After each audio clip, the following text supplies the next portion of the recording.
Hi guys, welcome back to our channel. This is Arnie and Mira.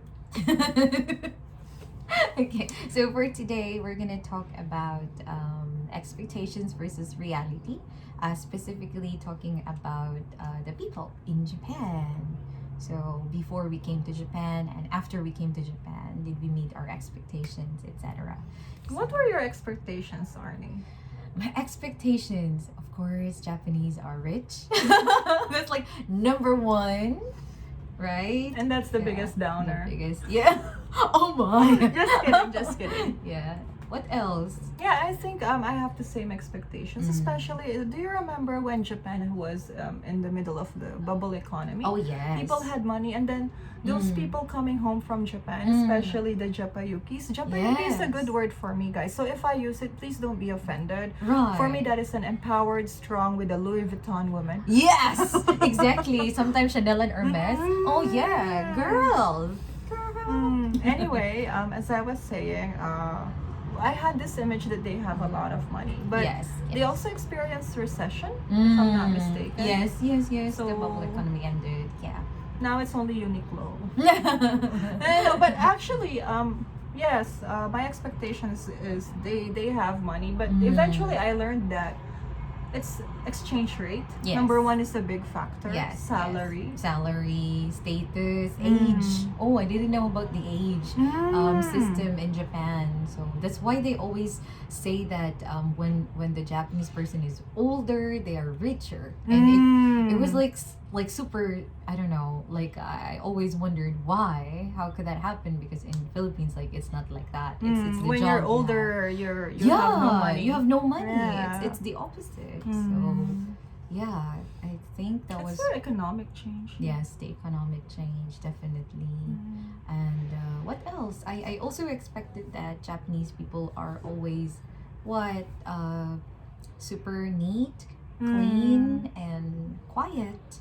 No. Yeah, not always. Yeah, not all of them too. Yeah. So yeah, but the thing about what I expected with Japanese, because when we meet the Filipinos coming home, and then they have this all designer outfit. Yes, brand goods. But actually in Japan, a designer outfit, it's either a normal thing. Yes, it's a normal thing. You would see it's a grandmother just shopping with her Louis Vuitton tote. It's not a flaunt. Yeah, it's not a flaunt. It's an everyday thingy.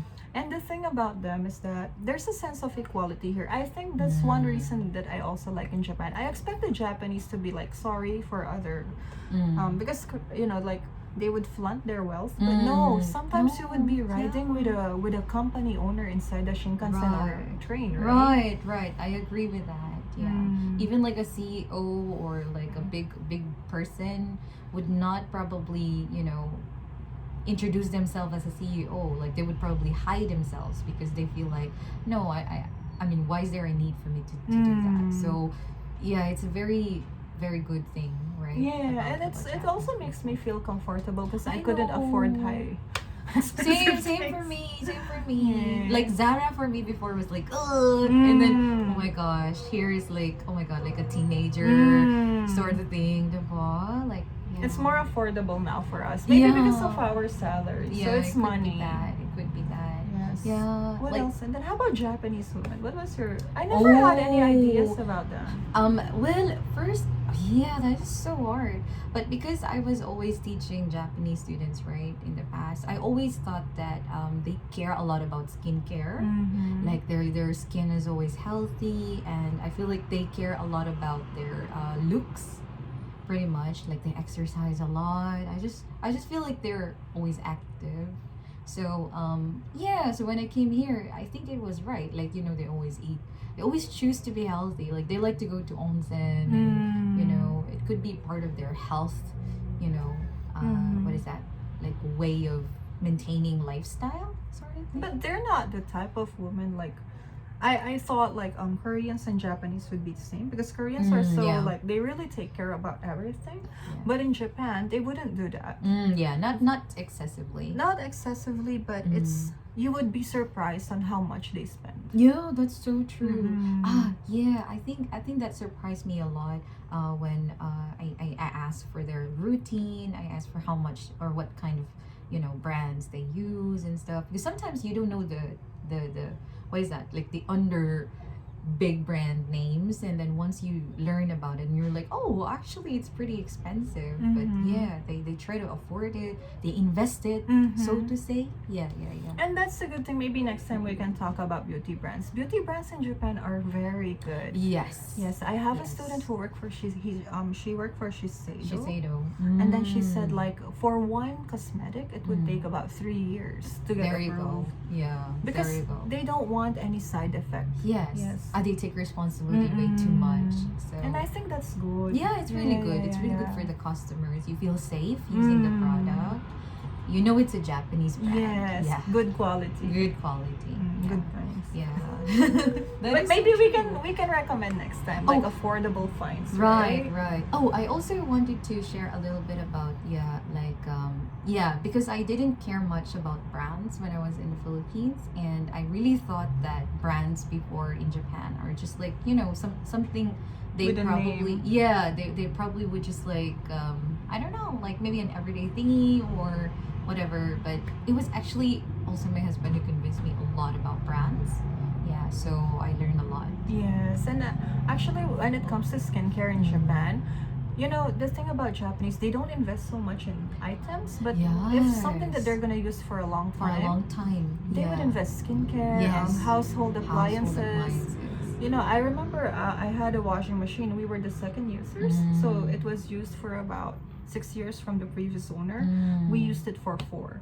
Wow. So that was a 10-year washing machine, and it's automatic. It just doesn't fit in my house right now. I see. So quality-wise, It's really, really yes. good. Yeah. Then what else? Japanese people are shy. Yeah, they are super shy. Like if only they can hide themselves from the society, like like an They would invisible try, power, they yeah. would probably. But what people don't know, Japanese maybe are shy, but they control a lot in our society. Yes. So the thing about Japanese is that they don't flaunt. That's right. I Yes. agree with you. Yeah. in that You would sense. like, some people would be surprised. To be honest, in my case, I was surprised. Like, if there's a project, like in the Philippines, a huge project, I would always ask people, oh, why didn't Japan get this bidding? Just to find out that Japan funded it. There you go. So Japan likes to work in the background. Yes. And it's the same with Japanese Not women. the foreground, right? That is so true. Yeah, I definitely agree. Have with you that. experienced that? Yeah. Like, have you seen that? Yeah, like so many times as well in companies. Like although not all companies, but even in the previous company I was with, like he tries to, like the CEO tries to understand the Filipino culture, but he would always like do kind of like a Japanese version of nomikai, drinking party. drinking party, but in the Philippines. So every time we have new employees, like he would always treat us like always, and he would get the bill every time, and nobody sees the bill. But then when you ask for the bill, and it's always like 40,000 pesos, 60,000 pesos, and all you just say is like a thank you, and that does not happen like every 1 year. No, it's like every month. Yeah, and like he doesn't say anything about it. He just says, oh, okay, if you're happy then good. And I'm like, they don't oh my flaunt. God, they don't flaunt. Yeah, like that's them. And guys, you would be surprised that most of the things that you have right now are created by Japan. QR code. Yes. So exactly. they don't talk about it. So I think that's why some people would think they're shy. They will not talk, but they're controlling many things. Yes. And it's quite scary. In some ways, yeah. Yeah, that is so especially, true. and then some people even say like Japanese wives are like shy, but guys, no, they control the show. yeah, They that have is the true. money. Yes. I agree with that. Yeah. So many times I'm always like surprised how not just smart, but like how clever they are. Yeah. So. I think a lot of people thought that they're just timid, right? No, but no, they're not. They're They're not. clever. Yeah. Much more clever than you think, probably. Yes. So, Yeah. just kidding. Yes. And then what else? Last one. Japanese men. Impressions? Yeah. Oh my When God. when I was young, I was crazy about animation. Oh my I thought my God. future husband would be an animator. An anime character. I was disappointed.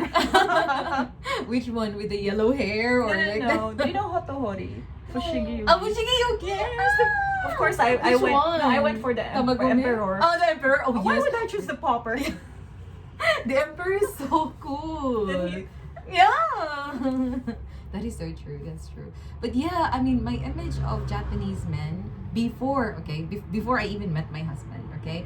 So it was like more of like what you see in the anime is what you think are existing in Japan. Like you always think that they're tall and like, you know, their hair perfect, the skin, and then, you know, the jaws are fine, and then, you know, the skinny. And then the reality. And then you're like, the reality. Push. Oh. That's it. Yeah. That's true.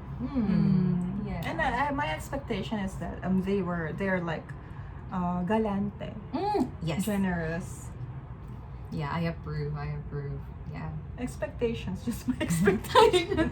Hindi naging reality, girl. No. But the thing about Japanese, among what my students, what I learned about them, they're not showy in terms of gifts. They wouldn't really tell you maybe I love you or anything. But if you found a good Japanese man, they would guarantee a good future for you. That's true. That's true. I have a student she really didn't maybe feel any love, but when her husband passed away, oh come on, she goes to like Ginza. Ginza is like the high class place here. She eats their breakfast, lunch, and dinner. Wow. And one meal for dinner, sometimes it would cost about 8,000 pesos. Wow. There you go. Yeah, I agree with that. Yes. My experience was also slightly different. Maybe because my husband has the what is that? The experience in the past in America. But he tried the Western style of courtship. Did it work? Yeah, it Yes. did. It did. Here I am. So yeah, like he's the very showy type. Yeah, he's a very showy type. So I was quite surprised in the beginning because I was like, oh, okay, like he's showing off some stuff. But I did have some experience with other Japanese men who's the backside. You know, he'd always be there for you, and you know, maybe can afford to also give you the future. Yeah. But they would prepare for you. That's yeah, how they definitely. show their love. Yeah, I think so Yes, too. unlike Filipinos, just paula ka lang, bitch. Joke lang. No, like Filipinos would Not shower all, yeah. you with gifts and a lot of gifts. They will give you the sun, the moon, and the stars. Yeah, they give you After everything. marriage. Yeah. Yun na. Ibibigay na din nila lahat. Pamibigay na sa iba. Ibibigay sa iba. But yeah, that's true. It's so hard to generalize people. True. And we're not trying to also discriminate Filipino people, but it's just maybe our expectations, our experience. Yeah. So yeah. So I hope you got an idea of what we're talking about. And if you have any comments or suggestions, wala lang mura. Yes. Yes, please type below and subscribe. Yes. So we'll see you in the next video. Thank Bye. you.